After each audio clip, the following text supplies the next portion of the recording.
السلام عليكم ورحمة الله وبركاته. اخواتي حبايبي عاملين ايه؟ وحشيني جدا جدا جدا والله العظيم. النهارده بقى ان شاء الله يوم جديد وروتين جديد. يا رب يبقى يوم كده كله سعادة وخير عليكم يا رب وعلينا كلنا، اللهم امين. افتحوا شبابيكوا كده ودخلوا الهوا جوه بيتكم ودخلوا الشمس وافرحوا افرحوا باللي موجود مهما كان ايه هو، وقولوا الحمد لله على كل حال. نبتدي بقى يومنا كده بقراءة القرآن والأذكار والصلاة على النبي صلى الله عليه وسلم و... والدعاء. النهارده بقى ان شاء الله هنعمل مع بعض فكره ب1,000,000 جنيه. لو انت بقى كسوله بتكسلي تقومي تحضري الفطار، عندك اطفال بيروحوا المدرسه، هساعدك وهقولك فكره حلوه قوي هتساعدك، وهوريكي كمان حبيبتي اللي بتساعدني في حاجات كتير، وهنروق مع بعض وهنطبخ مع بعض، هنعمل حاجات كتير قوي يعني ان شاء الله. طيب المهم دلوقتي انا ايه الفكره؟ هنبتدي بالفكره. انا جايبه كده كيلو بطاطس، تمام.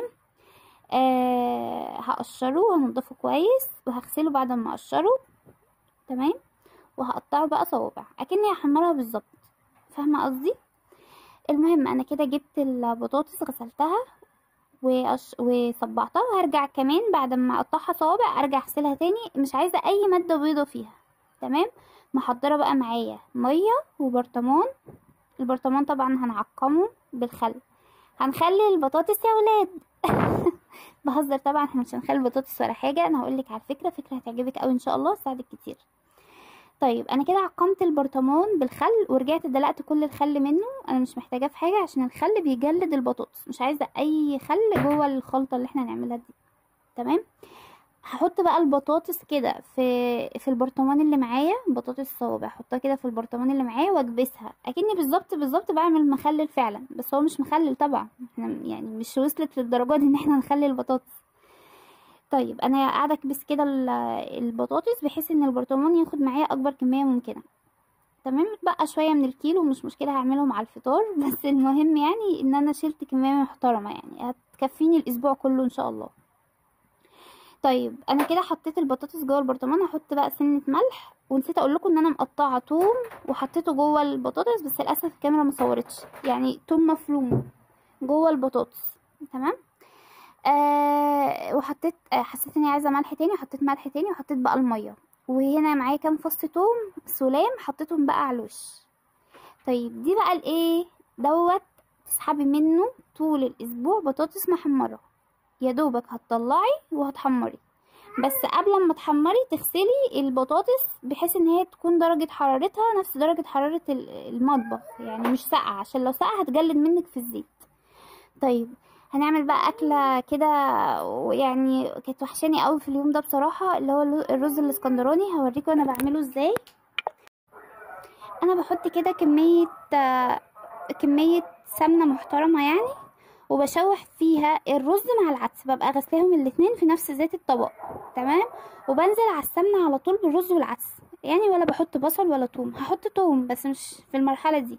الاول انا عايزه اخرج اي رطوبه من الرز والعدس، لما الرطوبه خرجت تماما وبقى مفلفل كده قدامي حطيت بقى الثوم في المرحله دي. انت عايزه تحطي ثوم في الاول هيديكي ريحه حلوه بس مش هيديكي طعم، لكن الثوم اللي بيتحط شبه ني ده في الاكل هو ده اللي بيدي الطعم، فاهمه؟ يعني انت لو عايزه تعملي شو كده حطي عادي فص ثوم من باب ان هو يدي ريحه، وبعد كده ارجعي حطي تاني ثوم ني في وسط الاكل عشان يديكي بقى الطعم القوي ده. حطيت بقى مرق الدجاج والتوابل بتاعتي والملح وظبطت الدنيا كلها وغطيت كده.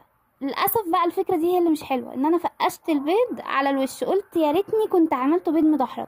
بصراحه اوعوا تعملوا كده، بصراحه ما عجبنيش خالص ان انا افقش البيض في الرزايه كده، لا ما عجبنيش. شفتها عند حد يعني ربنا يسامحه بقى مين هو، وعجبتني الفكره، قالت ان هي بتتقطع زي قطعه الكيك كده، بس الصراحه ما عجبتنيش وعجنت معايا الرز بسبب ان البيض قفش في الرز وبقى يعني طعمه مش لطيف خالص يعني.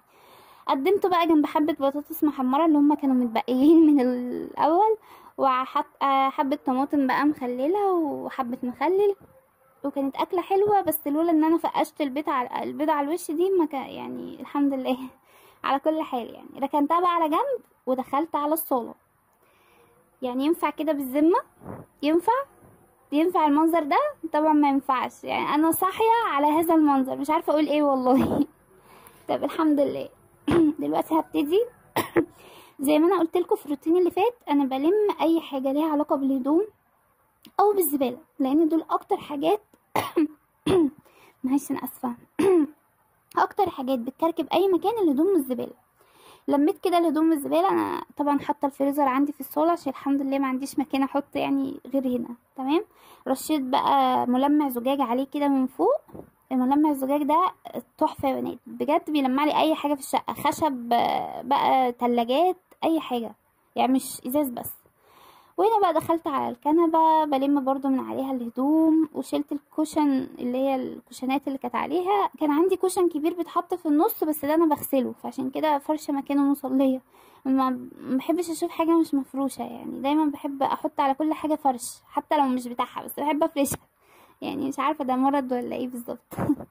المهم يعني، فرشت بقى كده الكنبة. المفرش ده انا اللي عاملاه يا بنات علشان عيالي طبعا ما يبهدلوش الدنيا. عملته كده وفرشته. وهبتدي بقى ايه دي حطيت دي كده فرشة مؤقتا يعني لحد ما احط الكوشن الكبير. تمام. وحطيت بقى بقية الكوشنات الصغيرين دول كانوا نضاف مش محتاجين يعني يتغسلوا. بصوا بقى، هدخل على على السجادة عندي للأسف بتلم وبر بسهولة جدا لان لونها غامق. فكانت يعني بتقابلني مشكلة ان انا زي الم الوبر دوت. عملت معاها كل الحيل، بس الصراحة مؤخرا يعني الحيلة الوحيدة اللي نجحت معايا هي المقشة الخشنة. صراحة بتشيل الوبر والخيوط وكل حاجة يعني، بترجعها اكنها جديدة. فانصح بيها جدا جدا للي زي حالاتي كده السجاد بتاعهم بيلم وبر او بيبان فيه الخيوط والوبر والحاجات دي بسبب ان السجادة غامقة، فبتبان بسهولة قوي يعني. بصوا حتى بتطلع يعني حتى الشعر، الخيوط، اي حاجة يعني احسن كمان من لمامة الوبر اللي هي بتبقى مخصصة للسجاجيد دي. المقشة خشنة احسن كمان. بس يا ستي وكده خلصنا الحمد لله ترويق الصالة. الحمد لله. نبتدي بقى ان احنا نرش بعد ما بخلص خلاص الترويق برش كده المعطر على بقى الستاير، على الكنب، على الكوشن، على اي حاجة كده فيها اقمشة يعني. بحاول ارش عليها المعطر بحيث ان هو يفضل اطول فترة ممكنة يعني، عشان لو رشيته كده بس في الهواء بيطير يعني بسرعة. برضو على السجادة فاهمة، اي حاجة فيها قماش او اي حاجة تمتص رشي عليها المعطر. هنا بقى هندخل على حبيبة قلبي اللي بحبها قوي وبتساعدني في حاجات كتير، وان شاء الله يعني نتعلم كده مع بعض واحدة واحدة. دي كانت جلابية عندي في البيت ما كانتش عجباني، كنت عايزة احولها لترنج. ايه الجلابية اللبن اللي قدامكم دي؟ فجبت من عندي ترنج كده يعني مقاسي وكده، فباخد منه القياسات. فاهمة، بحط بس مثلا التيشيرت على العباية او على الجلبية علشان اخد قياس التيشيرت. طلع 65 سنتي، ورحت قصة بعد ال65 بسنتي بحيث ان انا عند الخياطة عشان اللزوم التاني والخياطة وكده.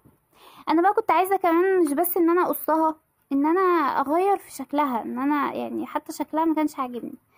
فهقطعها كده، هقطع من فوق كده شكل مربع، وهقطع الكمام بحيث ان انا برضو اغير كمامها، عايزاه اعمله كمام كرانيش كده بيبقى شكله حلو قوي قوي قوي يعني في الصيف وكده، احسن من كان كمها شكله غريب كده متفهميش ده نص كم ولا ده شكله ما كانش حلو خالص يعني. تمام. فقطعت كده برضو الكمام بتاعتها. هبتدي برضو اقطع الحتة اللي من عند الرقبة دي، هخليها كده على شكل مربع بحيث ان هي يعني شكلها يتغير شوية. فاهمة قصدي؟ هاخد كده القياسات بحيث ان المربع كله يبقى سوا واحد. وداير كده بالمقص بقى اقص على شكل المربع اللي انتوا هتشوفوه معايا دلوقتي. بس انا باخد كده قياسات الاول. عايزه اقولك ان مش لازم يكون عندك يعني مكنه خياطه عشان تخيطي خالص. انت ممكن تحولي اي حاجه عندك بالابره والخيط. فاهمه قصدي؟ صراحة الخياطة دي من ضمن الحاجات اللي هي بتحسسك انك عملتي حاجة بجد وبتخرج طاقتك. فاهماني؟ هقطع بقى على شكل المربع اللي انتوا شفتوه كده معايا دوت. بعلم بس بالقلم. طبعا هو المفروض ما اعلمش بالقلم، المفروض ان انا اعلم بالمارك او لو عندي طباشير او حاجة، بس انا للاسف كل الحاجات دي مش عندي، فبمشي حالي يعني باللي عندي. تمام.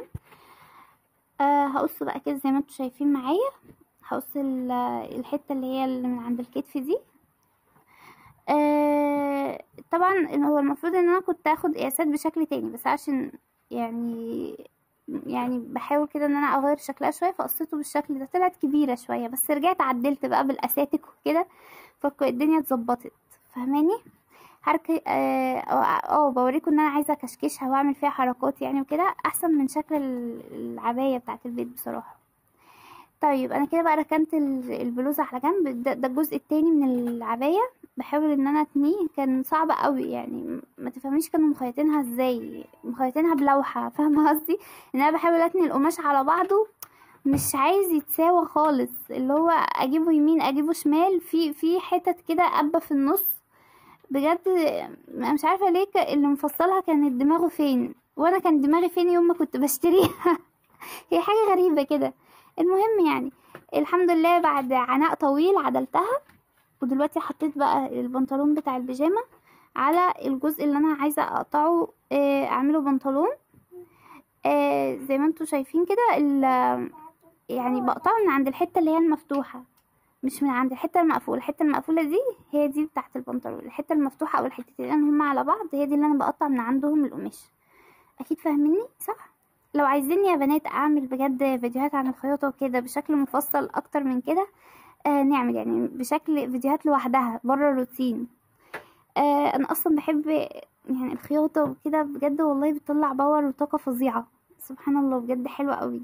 حتى لو بتخيطي بإبرة وخيط بجد بتبقى فظيعة، من أسعد اللحظات. دي بقى حبيبتي حبيبتي حبيبتي حبيبتي. دي بقى حبيبتي اللي بتساعدني بجد بحاجات كتير قوي. يعني أي قماش عندك تحوليه لحاجة فخمة وضخمة وحاجة كده تحفة يعني. المهم بخيط بقى، ببتدي خيط بقى البنطلون، بعمله بنطلون بقى، وبخيط البلوزة بس يعني هوريكم بقى شكل البيجامة في الآخر. لو وصلت معايا لحد هنا ما تنسيش تدعي لأولادي دعوة حلوة، وتدعي لزوجي بالشفاء العاجل، وتعملي لايك وتشتركي في قناتي لو عجبك فيديوهاتي، ويا رب تكون كده دايما فيديوهاتي مفيدة ليكم. ده شكل البيجامة اهي. ايه رأيكم بقى؟ اكتبولي يلا في الكومنتات. ولو عايزيننا نعمل مع بعض فيديوهات تفصيل اكتر من كده وادق من كده قولولي برضو في الكومنتات. يا رب يكون الفيديو عجبك. لو عجبك اضغطي لايك واشتركي في قناتي، والسلام عليكم.